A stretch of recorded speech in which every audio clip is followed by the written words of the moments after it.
পাঁচ প্রকার প্রাণীর দোয়া এবং বদদোয়া সাথে সাথে আল্লাহ কবুল করে নেন। এই পাঁচ প্রকার প্রাণীকে কখনো আপনি কষ্ট দিবেন না, আঘাত করতে যাবেন না, তাহলে কিন্তু আপনিও আপনার পরিবার শেষ হয়ে যাবেন, আপনি কিন্তু ধ্বংস হয়ে যাবেন, আপনার লাইফে কখনো আপনি উন্নতি করতে পারবেন না।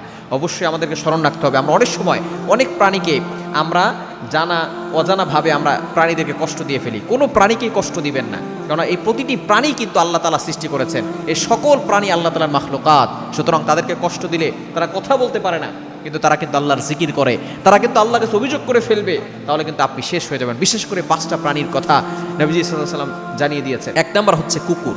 কুকুরকে কষ্ট দেওয়া যাবে না। এই কুকুর যদিও এমন একটা প্রাণী যে কিনা নিকৃষ্ট প্রাণী, এটাকে ঘরে রাখা যাবে না। আপনি পাহারা দেওয়ার জন্য হয়তো রাখতে পারেন, বেডরুমে ঢোকাবেন না, ফেরেশতারা তার জন্য আসে না, কিন্তু এই কুকুরকে আপনি কষ্ট দিতে পারবেন না। এই কুকুরকে এক নারী, প্রস্টিটিউট নারী, খারাপ নারী ছিল, যে তার দেহকে বিক্রি করে খেত, এই নারী কুকুরকে পানি খাওয়ানোর কারণে সে জান্নাতে চলে গেছে। কেন ইমাজিদের আপনি কল্পনা করতে পারছেন? বুখারী শরীফের হাদিস।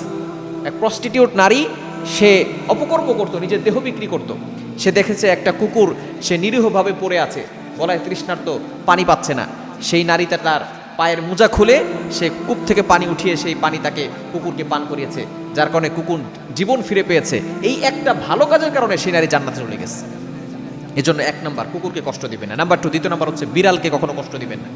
আমরা ঘরে বিড়াল আসছে, অনেক সময় বিড়ালকে তাড়িয়ে দেই। আপনার ঘরে খাবার থাকলে বিড়ালকে খাবার দিবেন, কেননা বিড়ালকে কষ্ট দেওয়া যাবে না। এক ইবাদতকারিনী নারী, এইটাও বুখারী শরীফের হাদিস। বুখারীর ভিতরে হাদিস এসেছে, এক ইবাদতকারিনী নারী যে সবসময় আল্লাহর ইবাদত করত, এক বিড়ালকে ঘরের ভিতরে বেঁধে সে চলে গেছে। এরপরে ওই বিড়ালটা তার বিড়ালের জন্য খাবারও রাখে নাই, আবার বিড়ালটাকে ছেড়েও দেয় নাই যে যাতে করে সে অন্য জায়গায় খাবার খাবে। শেষ পর্যন্ত বিড়ালটা ক্ষুধার তাড়নায় মারা গেছে। এই বিড়ালকে কষ্ট দেওয়ার কারণে, দুনিয়া থেকে বিদায় করার কারণে এই ইবাদতকারী নারীর জন্য আল্লাহ তাআলা জাহান্নাম রেডি করে রেখেছে। এই জন্য দ্বিতীয় নাম্বার হচ্ছে বিড়ালকে কখনো কষ্ট দিবেন না। 3 নাম্বার, নামলুন, পিপিলিকা। পিপিলিকা কখনো কষ্ট দিবেন না।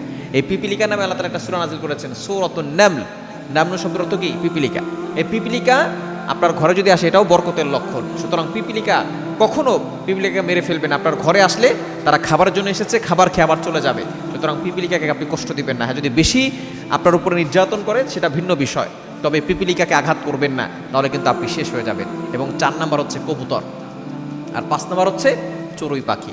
এই 5টা প্রাণী যদি কারোর নামে দোয়া করে, সেই দোয়াও কবুল হয়ে যাবে। যদি কারো ব্যাপারে বদদোয়া করে, সেটাও কিন্তু সাথে সাথে কবুল হয়ে যাবে। এজন্য খবরদার, শুধু এই প্রাণী নয়, কোনো প্রাণীকেই কষ্ট দিবেন না, তাহলে দেখবেন আপনি ভালো থাকতে পারবেন।